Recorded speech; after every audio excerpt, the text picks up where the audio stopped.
Alrighty, well, a very, very happy Friday, and welcome to the throw-in here on the TNC Sports Talk YouTube channel. Excited to be bringing you the next 2 hours of the program to wrap up the end of the week. Yeah, that's what I like. All right, Justin here for the next 2 hours. Kicking off, we got a pretty impactful episode, a pretty busy weekend in the world of sports. That is including we have AEW on Revolution, the first pay-per-view of 2023 for AEW, which is live on Saturday, available on pay-per-view. I don't know if I'm going to watch the pay-per-view, but if anyone, I'm going to say this, is if anyone is out there going to buy the pay-per-view and going to stream it, and I'm sure someone on TikTok Live is going to probably do just that, then let me know. And definitely would like to give you a shout out here if you want to provide me any streaming information about that this night. I've told you guys this before, and I think I've talked about it a few times this week. And this is the first pay-per-view, I believe, for AEW. And the importance is that as the first pay-per-view of the year in 2023, it is important that AEW sets the standard and the bar. Now, one thing that I like about AEW's pay-per-views are that it's not they're not monthly, right? They really just set up and they focus on putting the shows on during the week and putting the shows on during, a few times throughout the year over the weekends. And so, you kind of get a good diversity between main event matches during the week and main event matches on pay-per-view. And this one's going to be set up to be a nice heavy one, as we see a longtime rival over the last few months. Actually, a couple of them are going to conclude, hopefully, this Sunday. And one of them is going to be MJF and Bryan Danielson for the AEW World Championship inside a Iron Man match. So this match here is going to take place within 60 minutes. And for those who have not heard of an Iron Man match, I think the rules are very simple. You go on and, you have the clock starts when the bell rings. You're going to compete for 60 minutes. If you score a pinfall or submission, a point gets added to your name, and the guy with the most points wins. Now, at the end of the 60 minutes, if you guys are tied, typically it will go for the winner will go to the current champion.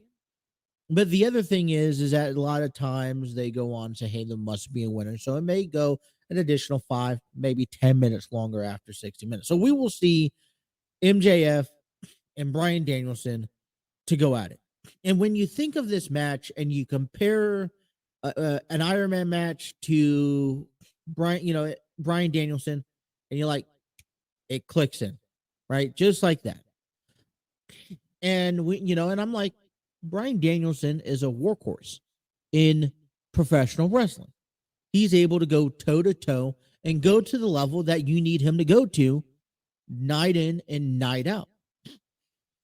So when I look at a 60-minute Iron Man match, I can easily see Bryan Danielson going through the entire 60 minutes and being able to still go longer if needed. And he goes from when the bell rings and to the very end. And there's only a few guys on the AEW roster that can potentially, that I can feel confident going 60 minutes and giving me that 5-star match, and that's Bryan Danielson. So I guess I kind of wonder how much of how much are we going to rely on Bryan Danielson to carry through this Iron Man match come Sunday? Now, don't get me wrong. I think a lot of people overlook what MJF is capable of doing inside the ring. And he's had some incredible matches over the past few years. One recollecting last year with CM Punk in a dog collar match. But I think that for MJF, an Iron Man match is a little bit different. Bryan Danielson on Wednesday said some very good points. And he said that, listen, you haven't really earned this match. You haven't really earned the AEW World Championship. You haven't earned the respect from the fans inside the ring. Yes, he could cut the promo, and yes, he's had some great prep matches, but he hasn't really earned anything. And, he goes on and has a couple of months of incredible pipe bombs on the mic. He has a couple of matches with CM Punk. He goes on a hiatus last year, and then he comes back and then goes on and wins the AEW World Championship. And now we're seeing him have to kind of officially face his first challenge as champion, and that's to get through Bryan Danielson. Now, I don't know if it's time for Bryan Danielson to win a championship right now. And I don't know, but this is really to, I think, embed that MJF is that next guy. And so I want to hear from you. Who do you guys think is going to win this match? I think that Bryan Danielson is going to be reluctant to carry this match all the way through, not decrediting what MJF is capable of putting on, in the ring. But the thing is that I also feel that this is a match for MJF where he's going to not, I think he knows where he stands, but he's going to have to prove it to Bryan Danielson. He's going to have to prove it to the AEW fan base. He's going to have to prove it to Tony Khan if he's looking to continue this title reign down the road. So he's going to have to really step up his A game. All the talk is aside. You could talk about the wives. You could talk about separate, relationship separations. But come Sunday, they try to get, take cracks at each other, which I don't think really worked as well.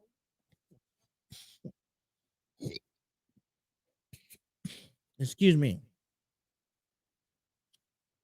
I'm perfectly fine up until I get to this program, and then I have my allergies start flaring.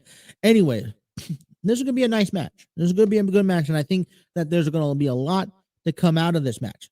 Now, earlier this week, I had a segment on bleeding and on professional wrestling bleeding. And if you guys don't know that, that's either someone has cut themselves prior to the match to reopen the cut later on in the in the actual match, or someone actually takes a razor and cuts their head open.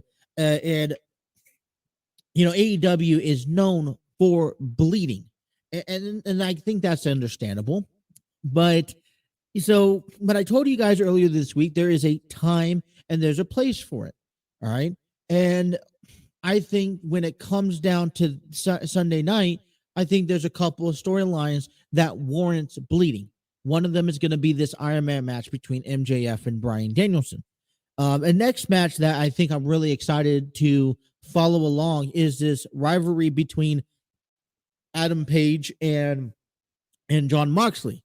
Both men, they go 100%. And I really think that they bring the best out of each other in these matches. And so we're going to see a Texas death match, which how can you not have blood?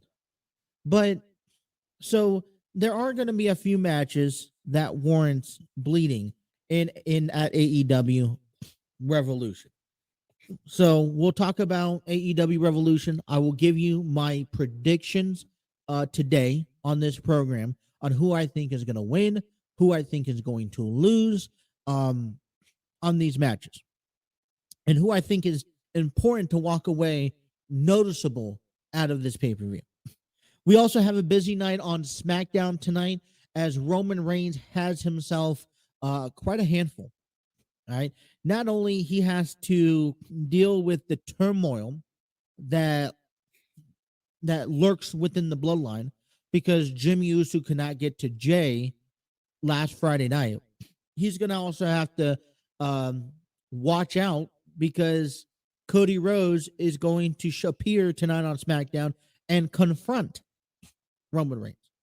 And on top of that, Roman Reigns has a title defense against Sami Zayn in a rematch from Elimination Chamber taking place tomorrow in Toronto as the final roadblock to WrestleMania.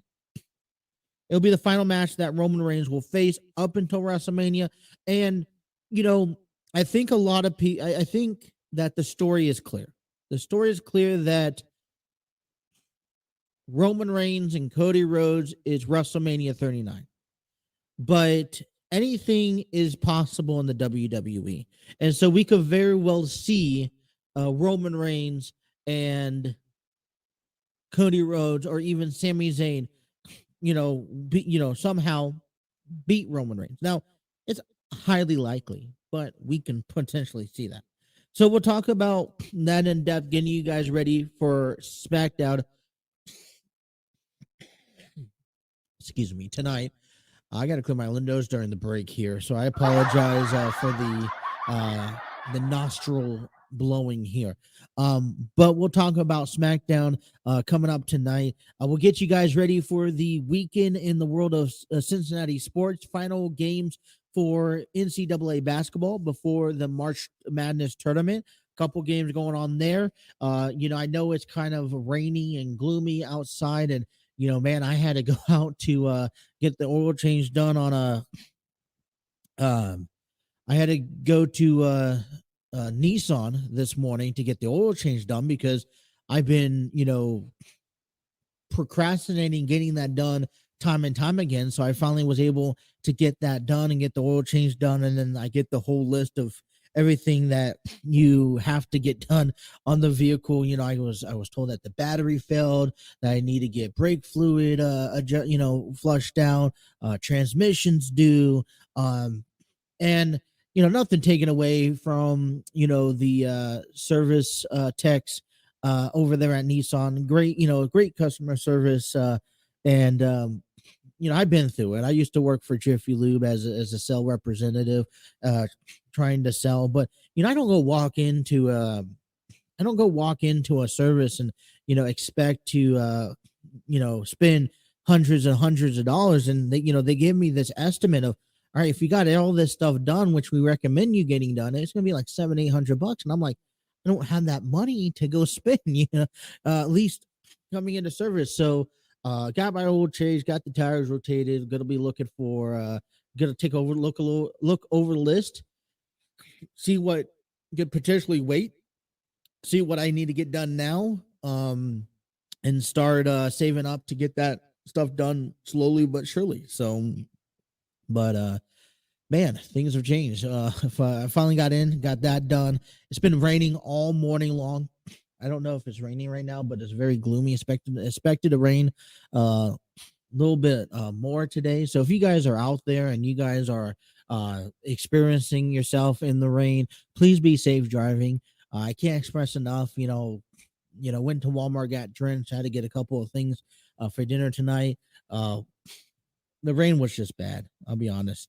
So go on and please be safe on a Friday. Want to have a good weekend.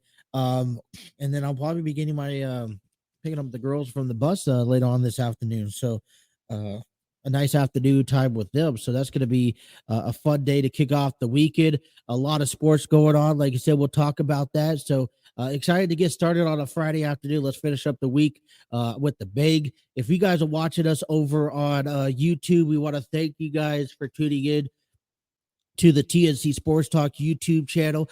Be sure to hit that like, share, and subscribe button for more information. Press down to keep those notifications on and don't miss a single episode. If you guys are watching us on Facebook or Twitter, I want to hear from you guys. I want to hear what you guys think, what about the topics. If there's questions you guys want to ask me, head on over to our YouTube page and leave a comment down below. Definitely find yourself on today's program. Facebook and Twitter, please hit that like button, share it with all your friends. And for those who are downloading us and listening to us on our audio platforms, we thank you and welcome you guys to the throw-in here on the TNC Sports Talk YouTube channel. And we encourage you guys to check us out live where you guys can interact with all of us. So we thank you and welcome you guys aboard. All right, it is a Friday afternoon. It is 12:17. Let's go ahead and take our first time out, come back, get you guys ready for the weekend world of Cincinnati Reds baseball. And the big question coming out of this weekend that I want to ask you and talk to you about is what do you excuse me, what will it take for you to forgive the Castellinis moving forward into the Red season? Is there an answer to that? We'll talk about that here still to come. You guys are listening to the throw-in with Justin. That's me right here on the TNC Sports Talk YouTube channel.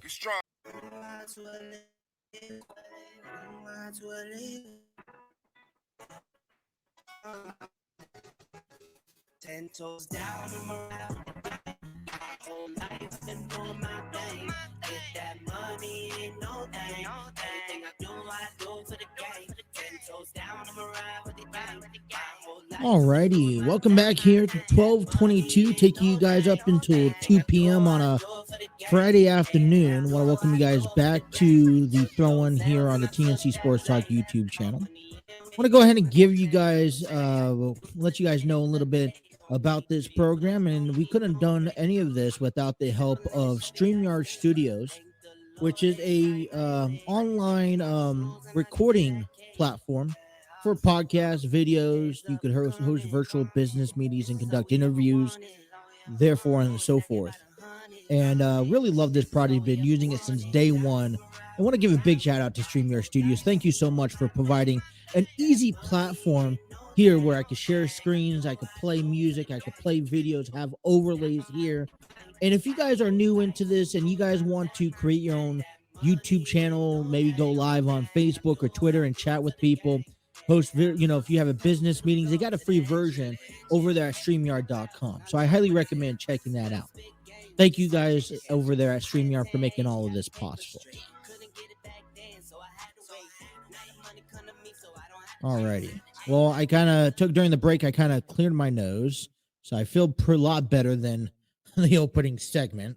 And I absolutely hate it. Like I said, the allergies just really bond bare as soon as I press that record button. Then I don't have anything. I don't want you to, blow my nose in front of you guys on the camera. I don't want you to have to deal with all that. So it was dreadful getting through that first segment. But you know what? We are here. We are ready to go and counting down the days, you guys. Let me mention this to you guys. It's Friday, March 3rd. You got 1, 2, 3. That's 20. So including today, that's 1, 2, 3, 4, 7, 14, 21, 26, 27, 28, 30, 31. Really? 31 days? I don't know. What am I doing wrong here? All right. Let me get including today. 1, 2, 3, 4, 5, 6, 7, 8, 9, 10, 11, 12, 13, 14, 15, 16, 17, 18, 19, 20, 21, 22, 23, 24, 25, 26, 27, 28 days. I was able to do math. 28 days away from opening day. We're between the Cincinnati Reds and the Pittsburgh Pirates. And I know the month of March, we kicked off strong on March 1st, and the remainder of March is going to be every single day. I'm going to hound it on you guys. We're getting closer to Reds baseball opening day.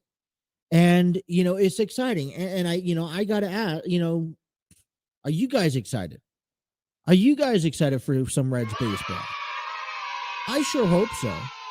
I mean, I know it doesn't look so great out there right now, but I'm hoping that you guys are excited for Reds baseball. And I've told you guys, I've been mentioning the reasons why you should be excited to watch Reds baseball this season, and the reasons why we should be able to move on and move past whatever frustration we may have.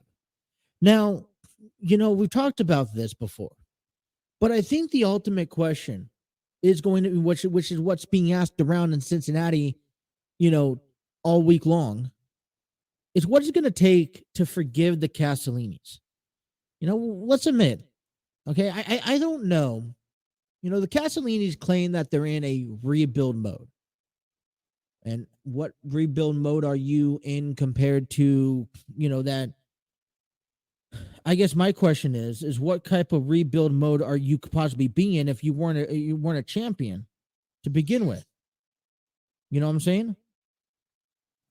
So they talk about the rebuild mode. All right. So what are you rebuilding? You're going to get rid of everyone that you had, start from scratch, work down from your minor leagues, bring them up. And what does that give us? So, we gotten rid of since then. I want to I have this list right here. Since then, all right, we've gotten rid of guys like Jesse Winker, Nick Castellanos, Eugenio Suarez, Sonny Gray, Amir Garrett, Tucker Barnhart, Wade Miley. Shall I continue? Luis Castillo was a part of that plan. And some of the guys are actually validated. Some of the guys I see here and say, all right, I think, listen, Amir Garrett was one of them. Tucker Barnhart was getting old, although I would like to see him transition to Tyler Stevenson. Jesse Winker, Nick Castellanos, contract signing. Eugenio Suarez, I completely understand. He wasn't performing to his standard. You had to get rid of him. And I talked about this last year. It wasn't about getting rid of, if you got rid of Suarez, you honestly had to get rid of somebody else. Somebody else that was at the plate, at the dish, that just was probably better than Suarez, and that was Winker. But you got rid of Winker, and you didn't bother making an attempt to re-sign Castellanos. You let him go in free agency. Sonny Gray, Wade Miley, yes, there was no attempt at release re-signing them, although I don't know if you were going to be able to get them at all. So, the Reds have already hit this rock bottom, and that was the beginning of 2021. And, as a fan, you questioned why in the world were we making this transition back in 2020, we went to the went to the wild card series and faced Miami. Although we lost, it built confidence for 2021. We fought until September, and we had our own struggles, and St. Louis went on this 17-game miraculous streak and surpassed us. And we didn't make it into the playoffs. And then all of a sudden, we are now gutting our team in 2022, fluctuated with a whole bunch of injuries to kick off the season because of the CBA agreement, thanks to the Castellinis that didn't want to agree to anything that was being presented, which then cost us, a 3-23 start of the season, and we barely played 500. Oh, let's not forget about reminding you guys about what happened on opening day last year for the home opener against the Guardians, where Bob Castellini came out to the media and told the Cincinnati Reds fans, saying, listen, I don't care if you like us or not. I don't care if you agree with the decisions that we make or not. We're the only professional sports team that, for baseball that's around, and you're going to come here whether you like it or not and give us your money, because if you are a baseball fan, that's what you're going to do. I remember the whole controversy. The Florence Yalls was being a part of that. Like, hey, listen, we're down here 15 minutes down away from you guys. Hop on down here during the season and let's show the Reds that we are also a professional sports team. And then let's not forget about everything that has happened over the last 2 months with Phil Castellini going to Rosie Red and saying that we are at the bottom of the barrel and we're going to lose before the season even started. We have an absolute 0 100% chance of making it to the playoffs, man, it's frustrating. But I've told you guys before, how much of it is the players to how much of it is the ownership. Nick Krell, I'm not going to go blame the general manager, although maybe there are arguments to go blame Nick Krell. But he's given a task, an impossible task, to put up these, to get ball players and put together a winning team, or try to put together a winning team based off of a low budget. And I was looking through an article the other day, or this morning actually, and I noticed that, you look at the San Diego Padres, why are they so successful right now? They spent over $800 million in revenue. Now, you don't have to be a winning ball club to go spend $800 in revenue for players, but we're at the bottom of the totem pole. And we haven't spent $400 million. And so Nick Krall is kind of with his hands tied, trying to do what he can do with this organization. And now you get, I don't really want to blame the players. I appreciate that the players, we see the players take accountability for their performances on the field. And yes, last year they did not live up to the standard that they were expected to play at. And players are acknowledging that. Hunter Green, Nick Lodolu, Joey Votto, Tyler Stevenson. Injuries provoked a terrible season. But now, how much of it do you blame the Castellinis? And I think that the momentum, the motive, the atmosphere right now has the life of, going to the Great American Ballpark and watching the Cincinnati Reds play baseball just got sucked out of you because of everything that the Castellinis have came to social media and talked about. The Castellinis didn't even bother going to the Reds caravan a couple weeks ago. And I don't know the answers of why. We could only maybe speculate and make assumptions. But it's probably good to say that they probably would have gotten some backlash if they went to Reds caravan. I want to find a little bit of hope in the ownership of the organization that even though we have to tank, no one's saying that we have to, but we're choosing to tank. We're choosing to take a different direction in the way that we win ball games. I hope, I want to, there has to be positive feedback from that.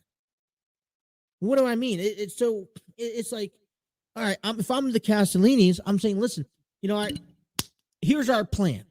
All right, we can't afford these guys. These guys are coming up on contract year. We can't keep Jesse Winker. We can't. I would have been out and said, hey, listen, you know what? Eugenio Rosales, I'm sorry. He was a good third baseman, but his bat was hurting us. And, his playing was hurting us in 2021. And we really want to get improvement. And so, it came the cost of Jesse Winker also, but we had to get both of those out of there. I want to hear that, hey, we tried to get Nick Castellanos back, but his contract was just too much. We wanted to work something out with Luis Castillo, but we believe in these minor league guys. We believe in Hunter Green and Graham Ashcraft, that these are the guys that are going to come up and shape the Reds organization. It's time for a new look, right? We're going to bring in, Jake Fraley and Stuart Fairchild and Spencer Steer, and they're going to be the next stars of Cincinnati Reds.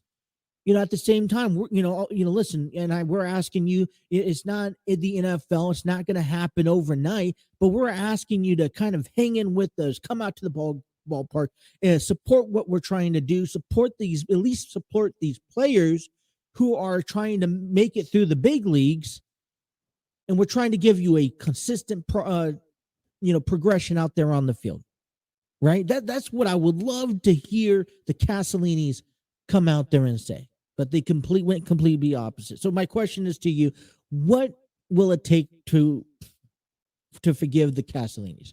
Now, we know one thing. Let's be realistic. They're not selling the team anytime soon, and I don't think Rob Manfred is going to force them or the MLB owners are going to force the Castellinis out of Cincinnati anytime soon. So we're going to have to live with them. So what will it take? Will a championship be satisfying enough? Will going to the playoffs be satisfying enough? I mean, I think that was one of the big concerns. There was an article that came out in Cincinnati.com by Jason Williams about what will it take? Just not just putting a winning team on the field.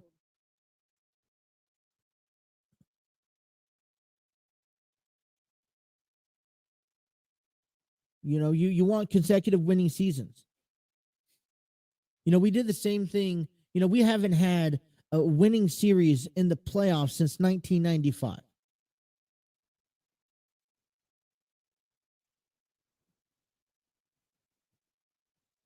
I don't know if it's fair to compare the Reds to the Bengals ownership, but we did the same exact thing. It took us a Super Bowl to forgive the Bengals owner, Mike Brown. And so, what is it going to take? But, we got to remember, this is not the NFL. We're not going to be able to make all this happen in one night, right? We're not going to be able to make this all happen in one night. We got to be able to stretch it out over the next 3 to 5 years. But, it wasn't that long ago that we were seeing ourselves at this. We were getting compared to the same team that the San Diego Padres were putting out. And it looks like the Padres are a team that's moving up. We're also getting compared to the Chicago White Sox, and they're kind of still lingering around. But we really took a complete 180. And I think, if anything is going to work through for the Castellinis moving forward and trying to build that ownership, first of all, give us the space. Give us time. Give us the space. Allow us to soak in this new direction for Reds baseball.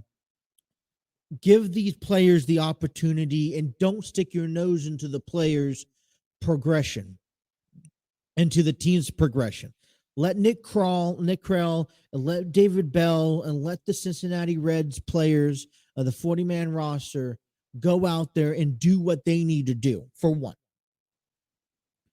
And I don't want to see the Castellinis come out to a media market and say anything until they could figure out what they're going to say.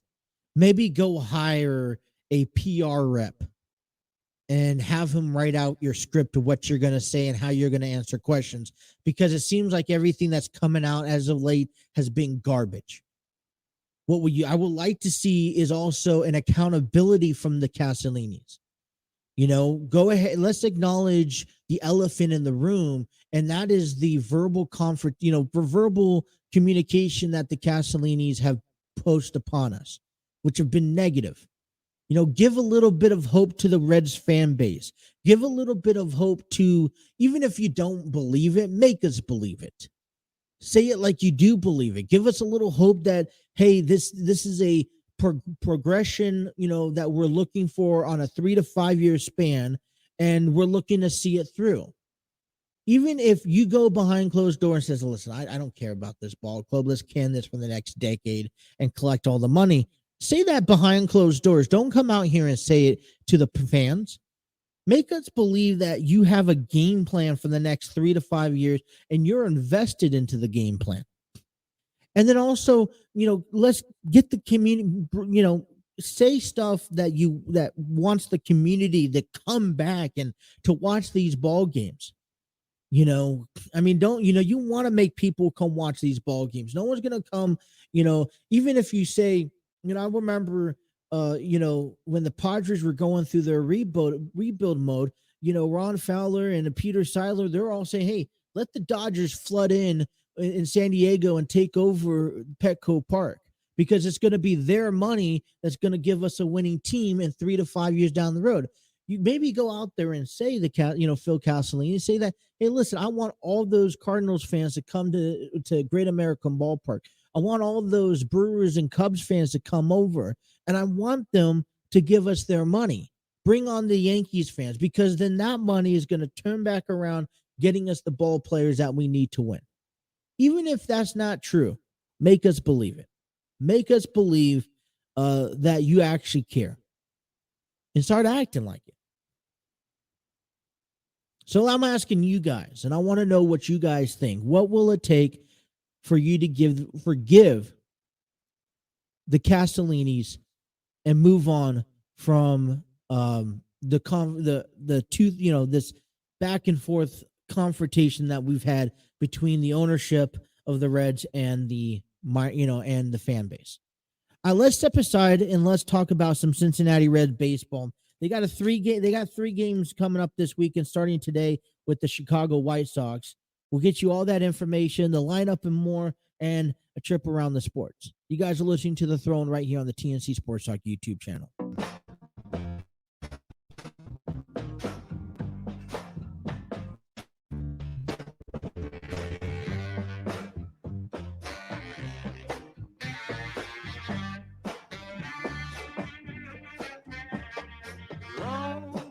I'm feeling low.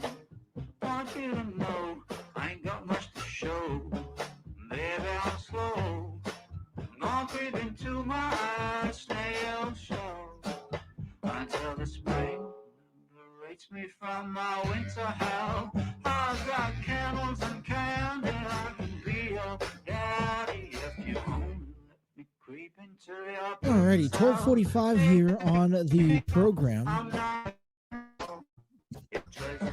And I'm going to see how well we do this on a Friday, because it seems to me that the internet's kind of slow, because whenever I play my commercial break, normally, on StreamYard, this is why StreamYard is so good, because when you play your commercial break, and let me see if I can go ahead and share my screen. Yeah, let's do that. All right. So let me share with you. There we go. Uh-oh.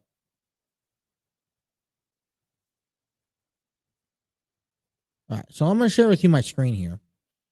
And as you can see, and forget about the stuff right here. Excuse me. But as you can see,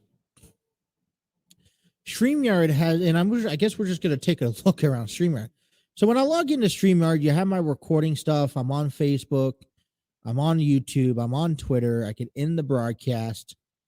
And, I have my color display up here. I could highlight my name, which when I go back to my normal screen, you can see my name down there at the bottom left-hand corner. But, you can see where I can share my screen at. And this is why I recommend you guys having StreamYard if you guys are looking to do your own. And maybe I got to spend a segment just showing you guys StreamYard next week. But you can display your name. Take that off. I'll keep it on there for now. And then you could have your logos. They always have the StreamYard logo. And then I uploaded the TNC Sports Talk logo there. You could add the overlay for the screens. StreamYard. There you go. And then you come down here. You got the pictures that I'm planning hopefully showing for you. I could upload later and whatnot. Then we have our videos. And typically how I do this is I'll play a video. It says 3 minutes. So like, for example, this one is 3 minutes, 33 seconds, commercial break. And what ends up happening is that it will actually count to the second. So I could count it. So I could do like 5, when it gets down to 5 seconds, I'll go 5, 4, 3, 2, 1, switch my page to Epidemic Sound and play my music. But then what ends up happening is that because of the weather is nasty out here and I live out by the bush, is that it ends up freezing. And sometimes the music also stops. So, yeah.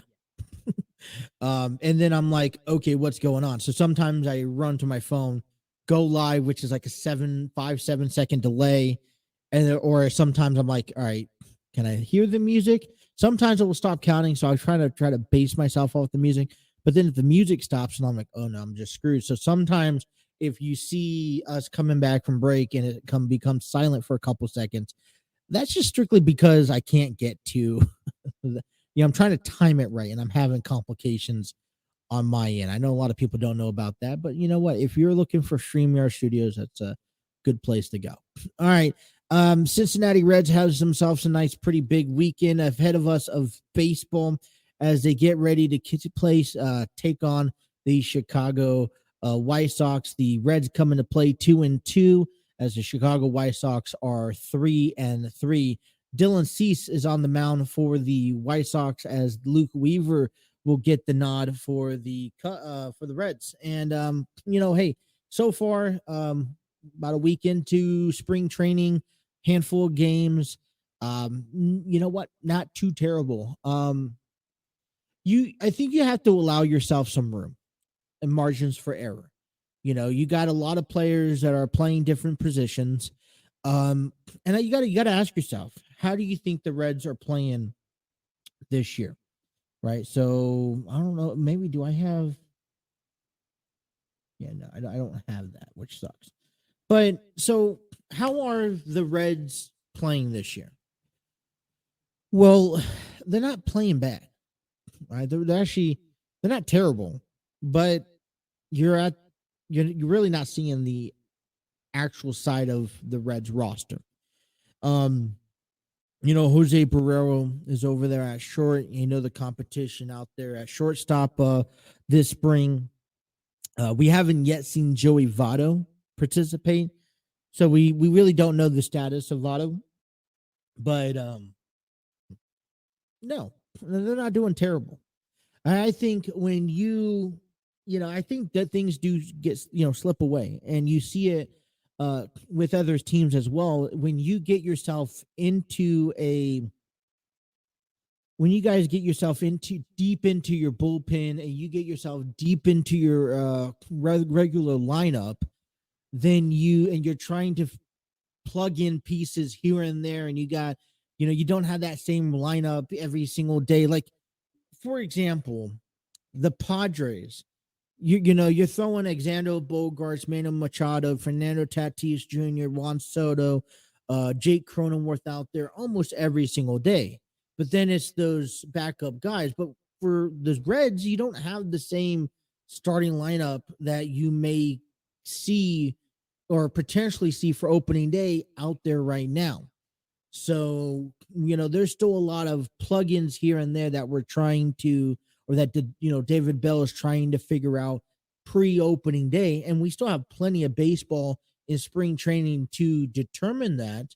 But I think it's really misdirection. There's a lot of misdirection, and it's kind of misleading when you don't see a consistency out of your organization. So as we look into today's game, like I mentioned, Luke Weaver, right-handed pitcher, taking on Dylan Cease, which also a right-handed pitcher. The game is going to will be available audio-wise on WMVP at 1000 AM for the White Sox and WSAI 1360 for the Reds. First pitch is at 3:05 at Camelback Ranch in Glendale, Arizona. And I got that lineup for you for the Cincinnati Reds. We got to see Jonathan India batting first, playing second base today. Tyler Stevenson coming into the game batting 125. He'll be doing the catching behind the plate. Will Myers out there in right field. He'll be batting third. Jake Fraley batting cleanup. He'll be in left field. Batting fifth is Chad Pender playing first base. The designated hitter, Kurt Castellini, he'll be batting sixth. TJ Friedel, he'll be in center field batting seventh. Kevin Newman would play out there at shortstop today. He'll be batting eighth, and batting ninth, your third baseman, Spencer Steer. Jonathan India, Tyler Stevenson, Will Myers is 1, 2, 3. 4, 5, 6 is Jake Fraley, Chad Pender, and Kurt Castellini. TJ Friedel, Kevin Newman, and Spencer Steer, all in that lineup expected today for first pitch is in about a little over 2 hours. Now, this lineup is subject to change. I want to remind everyone that. So just because it's penciled in right now does not mean that is permanent.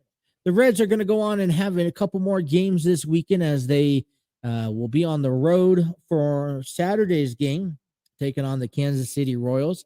Expected pitchers for that game will be Connor Overton for the Redlegs, and for the Royals is Jonathan Heasley. And then they'll wrap up Sunday weekend action in Tempe de Diablo Stadium against the Angels. Luis Essa will get the nod for that game, and yet expected to be playing that in the game. The Angels have yet to put out the pitcher for Sunday's afternoon game. It's one thing I want to talk about next week. We'll take a look at how, a couple of things we want to, I guess, talk about and figure out is kind of start, early spring training, possible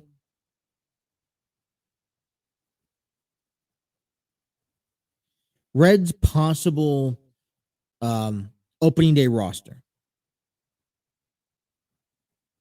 I'm just writing that down myself. And the reason why I want to talk about that coming up the beginning of the week, and I know we still have a long ways of spring training, but I think it's important to start getting an idea of where to plug in these players because, the Reds are only going to be as good as these players out there on the field. Regardless of whatever the Castellinis decide to do when it comes down to wheeling and dealing and trading ball players, the Reds are only good. The Castellinis ain't out on the field. And this is where earlier I say that the Reds have needing to take accountability because they're not out on the field, it's the players that do it. And their success is only as good as they play. Right? I mean, you can't, you can go, it is the ownership's responsibility to give the general manager the budget for his organization, saying, hey, I want to spend X dollar amount. You got to make it happen with this figure.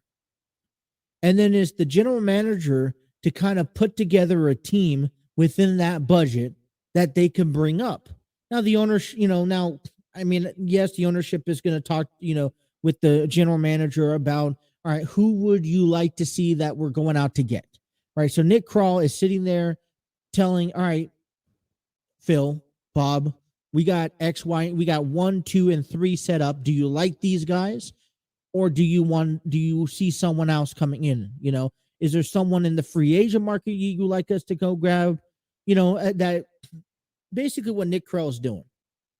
He says, I got these young guys and this is what I'm expecting for them this season. Do you agree or no? And the Castellini say, yep, go ahead, or no, I want them this where, and then Nick Kroll goes back and talks with David Bell. All right, this is what the Castellinis want. All right. And then Nick Kroll is going to be like, all right, I like these guys to come in our ball club. These are how much they're asking for. Castellini, can you sign those checks? Like, yep, nope, decision. And then they go back down and reconfigure that. So, but mainly it's Nick Kroll, right? He has the advantage of signing these players, bringing them up through the system. And then he goes down to David Bell and saying, all right, here's what we have to work with. Who do you like? Who do you don't like? This is where the Castellinis want to bring these people up, whether you like it or not. So you have to deal with that, situation. And then David Bell sets that lineup.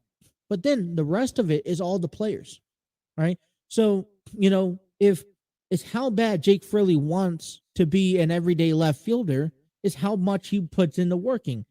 And, it's being able to play together. Nick Senzel, it's Joey Votto, Will Myers.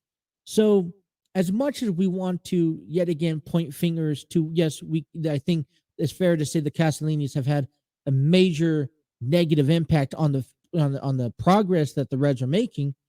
The Reds are only playing the best baseball that they have on the field right now.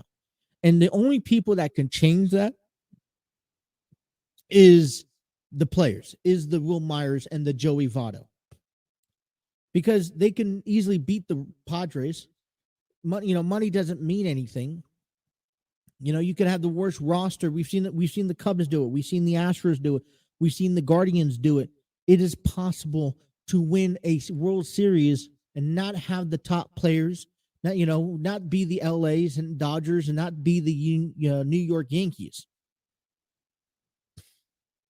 So I don't know. I digress. Let me know what you guys think. All right, hour number 2 coming up here. Want to transition, get you around the weekend of world of sports here in Cincinnati. A couple of final games of NBA, NCAA basketball goes on. Much more still to come. Stick around. You guys are listening to The Throw-In on the TNC Sports Talk YouTube channel. Well, time kind of got slipped away with me here. I want to apologize, everyone here. Welcome back to The Throw-In. Kind of went a little early for break. Had to use the bathroom. Now I'm interested. The next break I'm going to go through is see how long I was away when the camera came back. No, I got everything set up for hour number 2 here, and next thing you know, I ended up, like I said, I had to step away to use the bathroom, and I guess I got lost track of time. So, all right, hour number 2 here on The Throne. Welcome back here, everyone. Justin, take you guys up until 2, and we got some nice, interesting sports coming your way here on hour number 2 as we settle things in and get ready for SmackDown AEW Revolution. But before we do anything, I want to give a big shout out to I give a big shout out to a couple of people. First of all, I want to give a big shout out to Trey Chappelle, who has been promoting a his play that will be live on April 7th and April 8th. Okay. And so last month in February, we did a rapid set of interviews. There was actually a bunch of recording interviews that I aired on this program. And I did that because they were about to have, Terry Chappelle is a writer, a director. He's been writing plays, quick shorts, and he shares me, them all the time. And he had this play on called Love's Not Enough that was played at the Community Arts Center in Fairfield, Ohio, back at the beginning of February. So he came to me, he says, listen, I want a platform to have these actresses and actors and producers to come on and kind of share their experience, their journey, their what they're doing, whether they're new, whether they're young. And we really had a diverse set of group of men, women, children coming on and sharing their information with us about being on a play. Right. Learning about Enlightened. I learned a lot about Enlightened Studios. I learned a lot about the cast members, and I learned a lot about Love's Not Enough. And it was based off of a true story. It was revamped from 2019, where Terry kind of revamped it up, added more humor to it, and added a little bit more storyline to each character. And so that was, I'm interested to talk, and I'm working on getting to talk with them. We were supposed to sit down and talk and do an interview this week, but something came up, and so we're working on something next week. And so I'm excited to talk to him, see how it went. Apparently it went well because they're asking him to come back on April 7th and 8th and do performances again. So hopefully as we learn more information about that, I can share with you guys, but expect for the month of March to do more interviews, revisiting these cast members based off of and learning a little bit more about them in this second time around. Their ultimate goal is to get themselves up and going on the road, taking this play on the tour. I mean, it really, you're emphasizing this play really emphasized that in relationships, whether that is personal couple relationships, family relationships, friend relationships, that the 4-letter word love is not enough just to keep it going. There's a lot of sacrifices on both ends. There's a lot of understanding and patience that you have to learn and teach one another. And you really get one family. All right, it's one family, maybe a couple friends that have a diversity all around, whether you're in the military, whether you're dealing with maybe abuse, or you're dealing with personal health problems that I think everyone can relate to, especially when it comes down to intimacy and to the deep darkness of relationships that a lot of people avoid talking about and avoid facing with each other. So excited to get him back on our show, getting him to talk to him about that. And I'm excited to see other stuff because I know he's working on other plays. Great guy, Terry Chappell the second, Enlightened Studios. If you guys missed the first section of plays, I highly recommend going out there back for night number 2. Another set of people I want to give a big shout out to is over there at Armchair Booking Wrestling Podcast. It's actually been a while. As a matter of fact, let me go on here and see, because it's been a while. And I know work has kind of been crazy.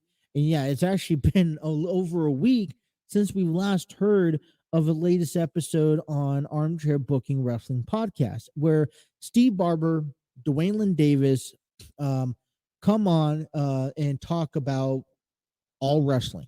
All right. And I know that both of them individually, they go on and they do their own things.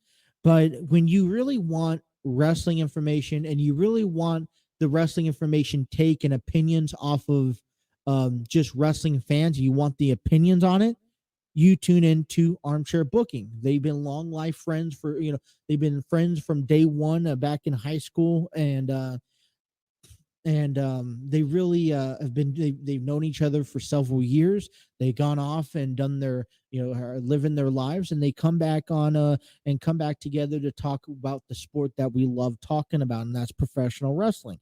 Dwayne Davis, Steve Barber, Armchair Booking Wrestling Podcast, they're the ones that, as a matter of fact, reason why we haven't talked about them in a while, so I want to give a big shout out, big love out there for them. In the thing is that when the TNC Sports Talk first started developing 2 years ago, we were complexing over, we were, we're getting our feet wet in the podcasting. We ran into Steve at an NWF local event, wrestling event. And, from there, we've kind of elaborated. There's been, if I have a wrestling question, if I have a wrestling thought that I want opinion off of someone else to understand besides just my thoughts, because in this world, especially in the wrestling world, it's always good to have multiple opinions and a different point of view. I go to Steve about it. And sometimes I'll answer questions on the show. I know back when they did the Elimination Chamber preview, I was asking a lot of questions and they were answering them. And so they really helped us. Steve Barber's helped us. We've helped them, and they're great guys. So recommend checking them out. The latest episode is Why Are We Fans with Jamie and John from the True Crime Podcast and Bless Their Hearts Podcast. That was about 10 days ago. Give them a share and subscribe, please, and listen to them everywhere they go. Definitely, worth checking them out. So, all right, let's get down to the local world of sports here. Nice, a couple weekend events. Cincinnati Cyclones, they get ready to tip off, or not tip off, but they get ready to square off in two back-to-back games tonight and tomorrow. Tonight, puck drops at 7:30 at Heritage Bank Park. Heritage Bank's Arena, where the Cyclones will take on the Iowa Highlanders on a mascot pillow giveaway night. So if you guys got nothing to do, want to head out to a hockey game this evening, recommend heading out to the Cyclones game. Great atmosphere, great game. I'm hoping to catch a game before the end of the season. We'll see. If you guys are looking for, then they'll have a Cincinnati Hippo night at the Heritage Bank Arena tomorrow night, 7:30, where the Cincinnati Cyclones are going to be facing the Indy Fuels. This is interesting heading into this weekend, heading into the first weekend of the month of March for ECHL hockey. Cincinnati just right behind Toledo Walleye. and then Indy Field. So Saturday's game is going to be a big game with Indy Field because it's really temperamental with the division around the league in the ECHL. To things to look out for, the Wheeling Nailers will be facing the Indy Fields tonight at 7 p.m. Toledo Walleyes have today off. They'll be facing the Iowa Highlanders tomorrow night. So if you guys are looking to catch a couple of the other games going around, check them out. Cincinnati Bearcats basketball, final game of the season as NCAA finishes up their regular season of play this weekend. Sunday at 2 p.m. against the SMU Mustangs. Cincinnati coming into the final game 19-11 on the year, 10-7 and overall in the conference play. They are 14-3 at home, looking to make that 15-3 for the Bearcats. The Bearcats baseball team begins a doubleheader both Saturday and Sunday, as their game was canceled today because of the weather inclements. They are 2-6 coming into this series with a 4-game losing streak. First game on Saturday against North Alabama will be at high noon, and then at 3:30 to the doubleheader on day 1. Day 2 on Sunday. First pitch against North Alabama will be at 11 a.m. and the second will be first pitch is at 2:30. Xavier Musketeer basketball final game of the season at home against the Georgia Bulldogs will be tomorrow night at 7 p.m. Xavier goes into gameplay overall 22-8, 14-5 in conference play. They are 14-2 at home. Baseball wise for the Musketeers, they're 4-5 heading into their 3-game series against the UC Santa Barbara on the road. It must be nice to be in California right now. They're on a 4-game winning streak. First game's tonight against Santa Barbara. Xavier's Ethan Busacker will be scheduled to pitch tonight as he'll go up against Matt Ager. On Saturday, first pitch 7:05, Brent Alazaris takes on Mike Gutierrez. And then on Sunday at 4:05, the getaway day, it will be Nick Boyle taking on Reed Mooring for Santa Barbara. The Kentucky Wildcats basketball final game on the road against the Arkansas Razorbacks. Tip-off is on Saturday at 2 p.m. Kentucky goes into the season 20-10, 11-6 in conference. On the road, they are 5-4. The baseball, Kentucky Wildcats baseball, as they host Indiana State, a doubleheader tomorrow due to a rainout today. The first pitch on the first game is at 1 p.m. and the scheduled second game will be set for 4 p.m. Sunday, they wrap up the 3-game series against Indiana State at 1 p.m. The Wildcats are currently on a 2-game winning streak heading into this series 6-2. That is your trip around the local sports. And, listen, you look at, the basketball. You look at college basketball and where our local area, finishes off. You see Cincinnati 19-11, and those are really good numbers. I don't know about you, but when you could sit a solid, 7-8 games above 500, those are really good numbers. 22-8, outstanding year for Xavier. Kentucky 20-10, outstanding, record of the season. Cincinnati, I'm hoping that they can get to 20 wins on Sunday. And then you have all your college teams out here locally within arm's stretch, finishing off the season 20, at least 20 plus wins. Now it looks like, Xavier and Kentucky is going to be the one heading to the NCAA tournament, but I mean, I'm excited. At least something's going right here overall. So that's your trip around local sports. All right, let's step away. Let's come on back. Let's get you guys ready for SmackDown because a couple of things is expected to happen tonight. Roman Reigns has his hands full. I'm still a little at odds with Bray Wyatt and Bobby Lashley being booked for WrestleMania. I can't seem to wrap my head around it. I can't seem to find an answer. So we'll see what we could do talking about that here in a little bit. as we get ready for Raw tonight, and then we'll wrap up the show at the bottom of the hour talking about the AEW Revolution and that pay-per-view that's to come. So much more to come. A heavy pack hour number 2. Don't go nowhere. The TNC Sports Talk continues here on the throwing continues here on the TNC Sports Talk YouTube channel.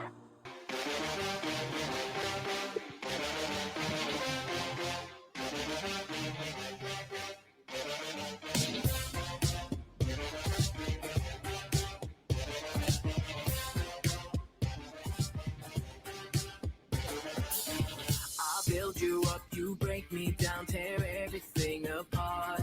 I give you all I can, but then you go and break my heart. But this ain't true love, boo. But this ain't true love, this ain't me right here. So I'm gonna leave you and be with someone who doesn't care. You're running. Alrighty, 121 here on the Throw-In. Welcome back here to the Throw-In on the TNC Sports Talk YouTube channel. And hour number 1 was given to you by StreamYard.com.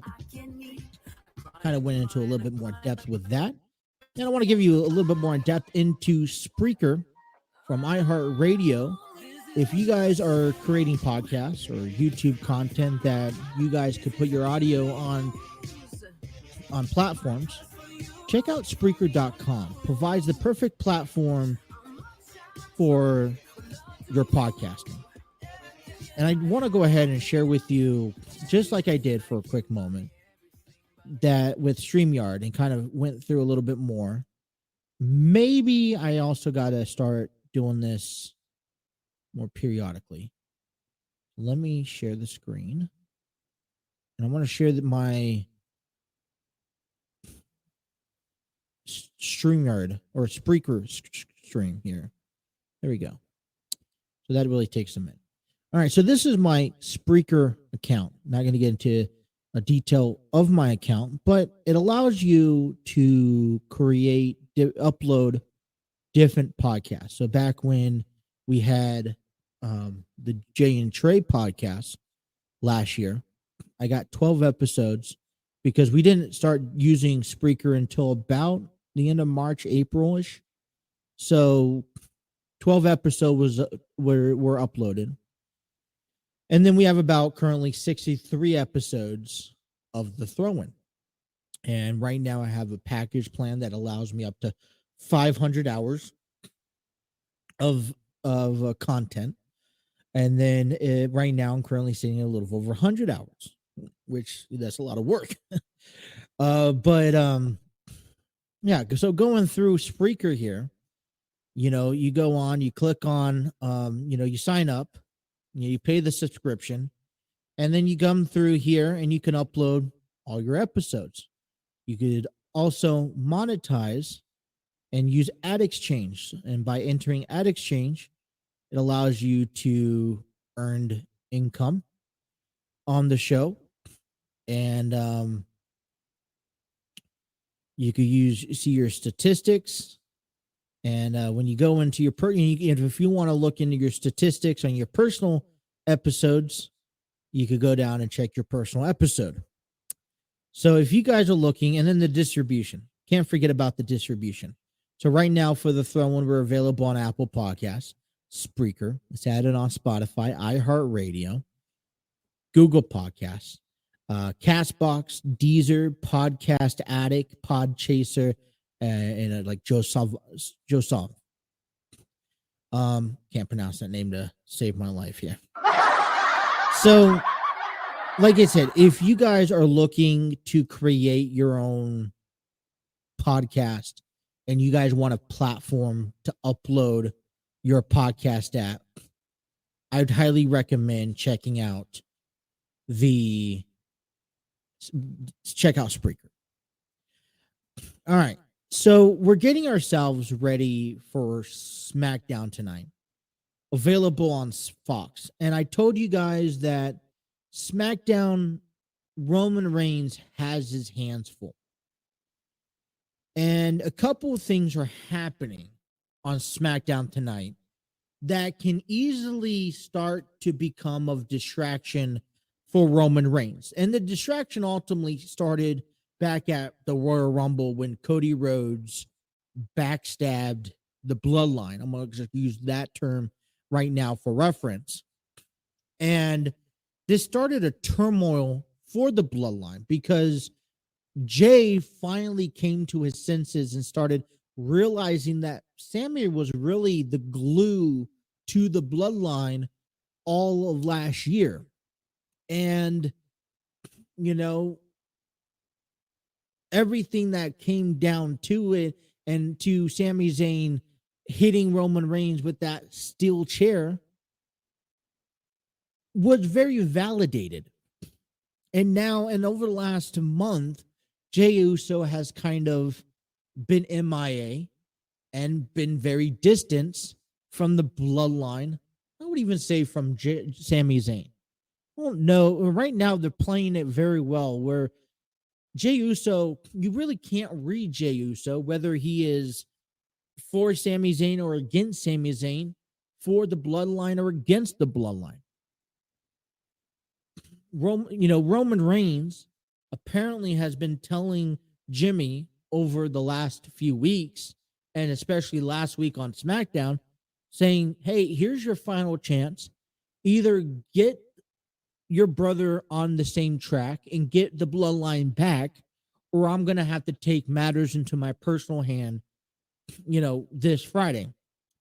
And the whole confrontation last Friday is now lead up to this Friday night, where Roman Reigns has to address the turmoil in the Bloodline. And with WrestleMania so close from each other, the Bloodline seems so out of sync. So Roman Reigns is going to have to deal with that turmoil. The other thing is that earlier on Monday, it was announced that Sami Zayn and Roman Reigns will be facing each other once more in Toronto, Canada tomorrow night for that undisputed WWE Universal Championship. And so I'm sure that Roman Reigns, in preparation for that match, is a little bit more distracted than normal coming into tonight's program, which then, oh, by the way, Cody Rhodes Monday night said, hey, listen, I'm going to show up on SmackDown and I'm going to confront the tribal chief himself. And this will be pretty much the first time that both Cody and Roman has confronted each other, been in the ring with each other face to face since, for the first time in WWE. At least for the first time since Cody Rhodes' return and Cody Rhodes winning the Royal Rumble. Now, coming to the match tomorrow night in Toronto for this title, I don't think Sami has anything to lose. And so I think, I could sit here and say I'm 90% certain that Roman Reigns will go on and win. But, there's that, 5% chance that Sami Zayn could walk away going to WrestleMania to face Cody Rhodes for the undisputed WWE Universal Championship. And I'm not putting it past anyone to doing that. I'm not putting it past Sami Zayn because he has nothing to lose. His objective on SmackDown right now, just like it's Kevin Owens' objective on Raw, is to dismantle the Bloodline. And right now, I think they're doing a pretty good job. Now, as I mentioned to you guys, we are on the road to WrestleMania. We got a few weeks left, limited amount of programs and shows left for us. But if the WrestleMania leads to a Usos versus Sami Zayn and Kevin Owens at WrestleMania, I think there's a big, I think we should expect something catastrophic to happen tomorrow night, along with maybe Jay, if he's capable of being in Toronto, which I know at Elimination Chamber, a lot of fans were kind of surprised to see the Usos, because I know, and I think, and I took this away from Armchair Booking Wrestling podcast with the preview Elimination Chamber, that, Canada is very strict about any charges, allowing people to be in their country. And, you heard stuff about, this one time, can we, get this authorization one time, blah, blah, blah stuff. And it still would be important tomorrow night in Toronto if the Usos, if they're still planning on this tag team match, if the Usos get involved. And I think you would have to somewhat see something from Jey Uso on finally determining where does he stand, whether that is helping Sami Zayn win and be the new, person that's going to be the new champion heading to WrestleMania, or if that's helping the Roman Reigns win. And I think we could very well see that tomorrow night. But Roman Reigns has his hands pretty full. And, it's not just Roman Reigns. It's Charlotte Flair. And it's Charlotte Flair not because Rhea Ripley tonight is expected to be in action. The fraction that doesn't have a lot of turmoil going on and that is probably more prepared for WrestleMania than anyone else is the Judgment Day, as Rhea Ripley schedules to have a match tonight on SmackDown. And we should see Dominic Mysterio back again. And earlier this week, I kind of presented this notion that, even though the Bloodline is the face of WrestleMania this year, I think you're seeing,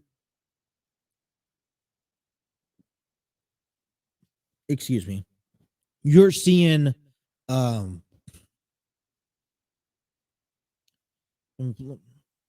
you're seeing Judgment Day having their WrestleMania moment, and they're shining right now. At least 3 of 4 of the members are shining. And I was reading an article this week, and I think it was Finn Balor who was saying, listen, I'm in communication with every member. We're always recruiting. We're always planning ahead. We're always seeing what's next for us.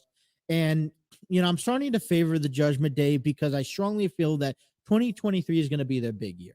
Rhea Ripley will go on and win the SmackDown Women's Championship.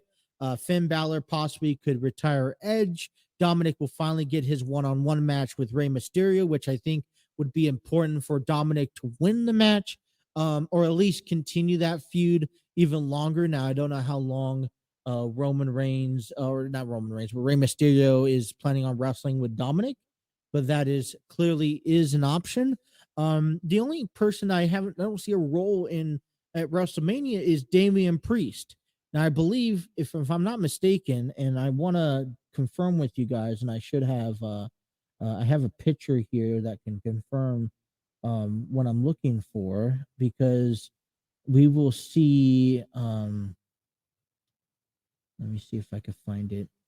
Gunther will have. They announced this. Let me. Nope.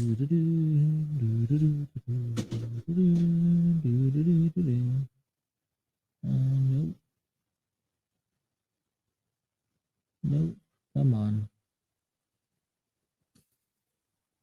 There we go. Is that Gunther on March 12th, which is, I thought this date was a little weird. March 12th would be Sunday. All right.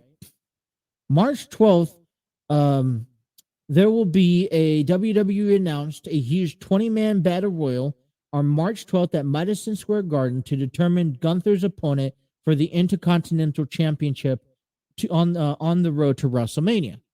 So although we're seeing a exciting title match tomorrow night in Toronto, we're seeing a battle royal on next Sunday, and there's a couple of favors, and we'll talk about it next week.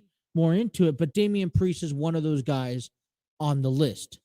So I guess I beg to differ to see if Damian Priest will get that opportunity.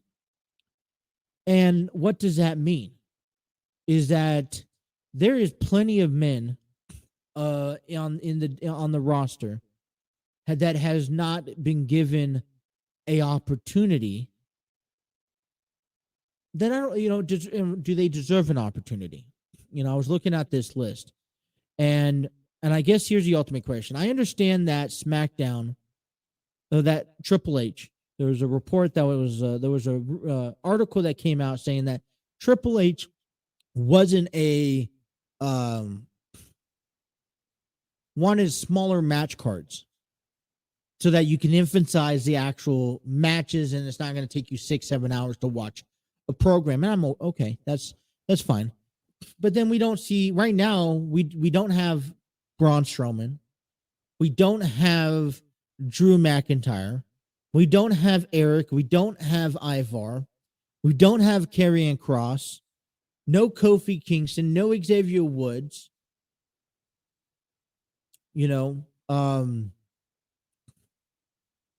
Ricochet. Santos Escobar, no Sheamus. And right now, no Solo Sikoa on booked for WrestleMania. Now, if someone knows, please let me know, because I don't think that they're bringing it back and they haven't talked about it. But the Andre the Giant Memorial Battle Royal, could we see that return for WrestleMania as maybe a kickoff show? Of course, possibly. I don't know.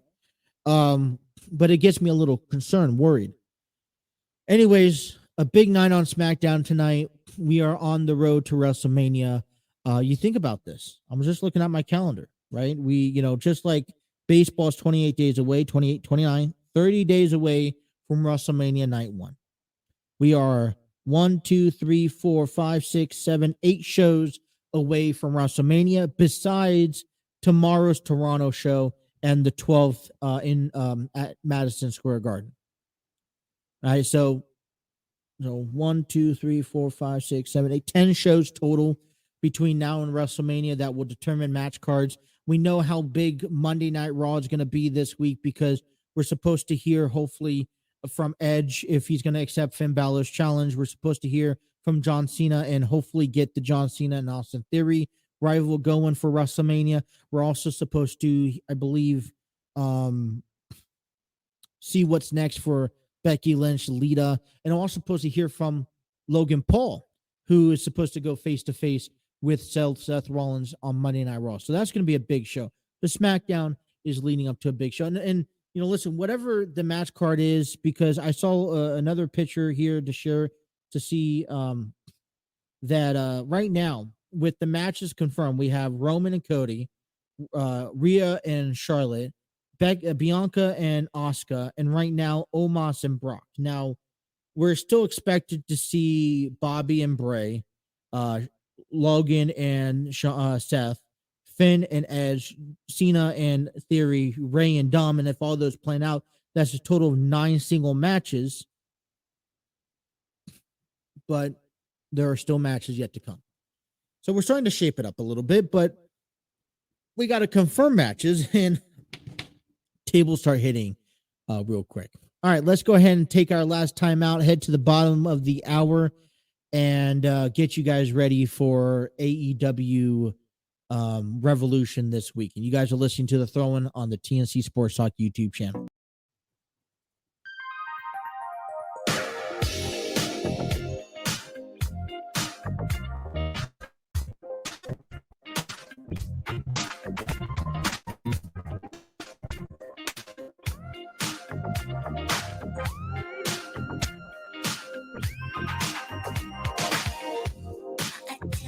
Almost every night, and everything is true.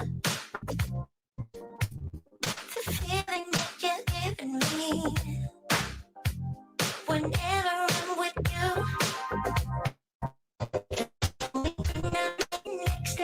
Alrighty, what's going on? Last episode, bottom of the hour, 1:43. on the throw in. Welcome back. Let's finish up a strong show. And this is what I hate about the weather when out here is that when the weather is bad, the internet's bad. And sometimes when you're trying to do things on a laptop and you're trying to get multiple screens going, it has a shortage outage where you kind of get stuck in between. So, when we dealt with, it's frustrating. I have an older laptop, but at the same time, um, it's it's very slow, and I just don't know how to get it better. I'm thinking about getting another laptop just so I could do multiple things on that one, and that way I can just work on the stream part right here and then the notes right here. But I mean, laptops are a couple $100. We'll see. Maybe I'll save up for one. If you guys want to buy me one. I'll take that. During the break, I was also watching the part where I came back, and it wasn't too long.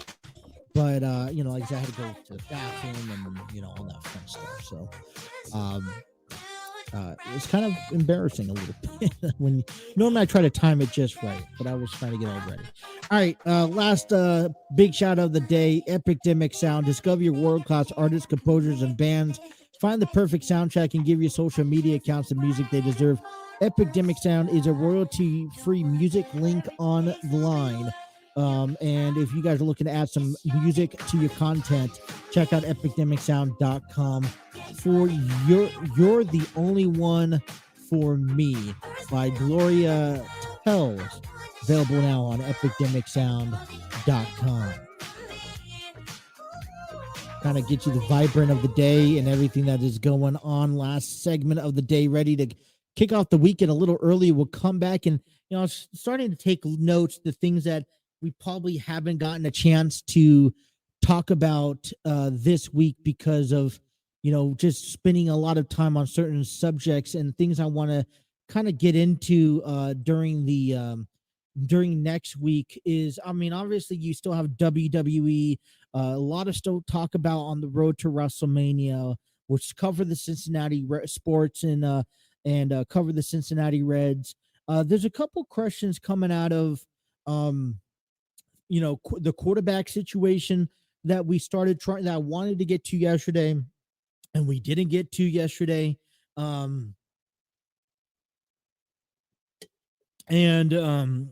coming out of San Francisco, Chicago, Miami, and now even today, I read an article this morning while I was waiting to get my car serviced, and they were talking about Daniel Jones wanting a larger contract, thinking that he's worth more than $45 million for the New York Giants. And I think that's a liable question. Is he worth the money that is being presented? And that's something to talk about next week. So there's a couple of WWE questions out there. Article coming from Brock Lesnar, more WrestleMania stories to come. And I think the big one we want to start paying attention to, if I don't hear it this weekend, I am a little concerned. Is there going to be a Hall of Fame ceremony this year for WrestleMania? And if so, who's going to be a part of it? Because WWE has yet to announce anybody for this year's class of 2023. So I'm a little quite concerned about that. So SmackDown's going to be on tonight. Check that out, 8 p.m. on Fox. Roman Reigns. We see some things coming out of with Cody Rhodes face to face with Roman Reigns, which is going to be a big night as well. Rhea Ripley in action, and then don't forget right afterwards on TNT is Rampage, which is going to also be a nice big match night. The final stop before AEW Revolution. And let me get that. There we go. I get that up here. AEW Revolution, kind of want to finishing off the show and the program of the week, because we don't really talk right now a lot about AEW, and this is kind of the first pay-per-view of the 2023 year. We're going to see a couple of title defenses up on the line right now. 4 matches is scheduled for this. I believe 4 matches. Nope.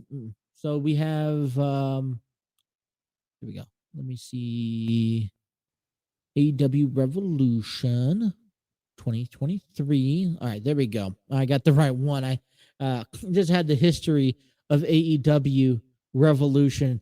AEW Revolution, first pay-per-view of the year. We will see Sunday, March 5th of 2023 in San Francisco, California at the Chase Center. And a couple of big storylines coming your way. We currently have 8 matches set and scheduled for this pay-per-view, which is going to be, I think it's the nice filled one. We're seeing a little bit of everything, especially the main event, MJF versus Bryan Danielson in a 60-man Iron Man match for the AEW World Championship. And I've told you this, it's kind of my favorite match of the night, other than maybe John Moxley taking on Hangman Adam Page. But I'm going to start down. I'm going to start down at bottom, at the number 8 spot, and kind of give you my opinion on these matches as they come through. And that's one that was, I think, kind of settled in on Wednesday, and that was Christian Cage versus the Jungle Boy Jack Perry in a no holds barred match. Now, taking my thoughts on this match just real quickly, this feud's been dated back to when Luchasaurus left Jungle Boy and the tag team division, and this really ended up hurting. I thought this was going to really hurt Jungle Boy's career moving forward. He's paired up with Hook now, and they've kind of been nice, and they've been holding a steady path. But it seems like every time Jungle Boy tries to really push himself to move forward and move beyond the past and move forward with the future, he always gets stopped by Christian. Now, coming up this match here on Sunday, Christian Cage taking on the Jungle Boy. I really think Jack Perry is destined to win this match. Hopefully, it's a clean match. I can see interference being involved, but I think more so goes for the Jungle Boy to finally get his revenge on Christian Cage. Give me Jack Perry, aka the Jungle Boy, over Christian Cage. All right, coming in here for the AEW World Trios Championship match, the Elite with the team of Kenny Omega, Max Jackson, Nick Jackson, taking on the House of Black, Malachi Black, Brody King, and Buddy Matthews. And let me tell you something about this match. I just found out that these 6 men will meet each other finally. And the Elites had some pretty decent matches and some good feuds with AEW talent, but nothing compared to the House of Black. And I think if this is anything at all what is expected to be, I think this is probably one of your top 3 matches of the match card in this at this pay-per-view. So I'm going to keep on. I think it's time, in my personal opinion, to move those titles along. I know we relied on the Elite for quite some time to carry these trio championships, but I think the House of Black, it's time to put some gold on them. Give me the House of Black winning over this match. Coming in at number 6 here at Revolution this Sunday night is the 3-way match for the AEW Women's World Championship. Jamie Hayter coming in as champion, taking on Saraya and Ruby Soho. This is Saraya's second title or second match in AEW, and it's already a championship match. Now, we know that Saraya is a destined champion, of course. Saraya is also a good talent, and they're going to utilize her and have her in selective matches. Ruby Soho, on the other hand, I think has been really is a really talented female athlete. I think she's undercredited, and she's worked extremely hard to get to where she's at. But I don't see the title being taken off of Jamie Hayter anytime soon. I would say that putting the title on Saraya, I think she needs a few more matches, and I think she needs to get built up a little bit more before she actually becomes champion. And Ruby Soho, if they haven't given her the title spot already, then I honestly think that right now, Jamie Hayter, I think what needs to happen is Ruby Soho and Jamie Hayter need to go one-on-one. And this could potentially lead, I could see this potentially lead to something at St. Patrick's Day Slam this month. Although I don't know if they're going to have a title match or not, but I could see it happening. Give me Jamie Hayter. And on the other thing is that I don't see Saraya getting pinned at all during this match either. All right, coming at number 5 is Chris Jericho versus Ricky Starks. Probably where it's just a typical singles match where the Jericho Appreciation Society is banned from ringside. I think I was just looking at this when I was giving you guys my top 10 earlier this week. Chris Jericho at 53, and it just still surprises me that he's keeping it up with these guys, and he's really developing these guys. You know, Chris Jericho always finds a way to get up and get beyond this match, and I think Chris Jericho will find a way to pick up a victory. Coming in at number 4, in another singles match for the AEW TNT Championship, Samoa Joe taking on Wardlow. I gave you my thoughts earlier this week, and I think it's clear. I think AEW is kind of headed backwards right now with the TNT Championship, and I really don't know why. Is it because they're trying to wait their time? But Wardlow and Samoa Joe, I think it's still so fresh in our mind last summer and last fall that seeing Samoa Joe and Wardlow this time and just in this typical singles match doesn't really spark my attention. I think Ruby is going to be or that's Ruby, excuse me. I think Samoa Joe's going to walk away with this one. But he's going to also have a distraction because Powerhouse Hobbs is also looking for some gold on his other end. Coming in at number 3, probably the second match in rankings out of this pay-per-view is going to be Jon Moxley, Hangman Adam Page in a Texas death match. Now, we talked about seeing blood. All right, you're going to see blood. We know this is going to be physical. These are two men that give you 100% all the way through. And there's no doubt about it. This has gotten personal. It's who's the best of the best. No one's really beating each other clearly. It's always been about passing out. No one's submitted. No one's been pinned. Come Sunday, someone I think needs to get pinned once and for all. I think, honestly, as much as Adam Page will need this match, both men will definitely bring the best out of each other, but Jon Moxley walks away as champion. Coming in at number 2 is the Fatal 4-Way Tag Team Championship match for the AEW World Tag Team Championships, when Orange Cassidy and Don Hansen found their way into the Battle Royale on Wednesday. They will now be facing the Guns, Austin Gunn and Colton the Guns, taking on the acclaimed Anthony Bowens and Max Caster, taking on Jay Lethal and Jeff Jarrett. Now, I am a fan of the underdog tremendously.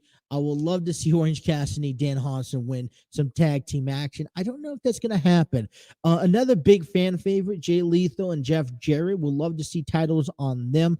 They've come and been a long way in the wrestling world. To see them on AEW World Tag Team Champions will be incredible. But I really ultimately think it's really extending this feud between the Guns and the Acclaimed, and possibly you're going to see a title retain here. Give me the Guns on this one. MJF and Bryan Danielson is the main event. 60-minute Iron Man match for the AEW World Championship. Now, I mentioned this to you before, and how I think we know Bryan Danielson could go the distance, and the question is that can MJF go the distance? And like I said, at the end of the day, at the end of the 60 minutes, it's about who has the most wins. And, I think MJF is going to throw everything he has in the book. But what I really would like to see this match is Bryan Daniels made something very importantly clear, is that MJF has not earned his AEW World Championship physically inside that ring. And I think Sunday, because I think MJF is going to win, but I think he's not going to win without earning that championship match. So if Revolution is over with, I think we should be looking at MJF in another point of view. And not saying that he is not a good wrestler inside the ring. He's a phenomenal wrestler. inside the ring. But, I think everyone has allowed him to slip away with just being able to cut promos and being able to kind of run away from his actions, which is a good heel move.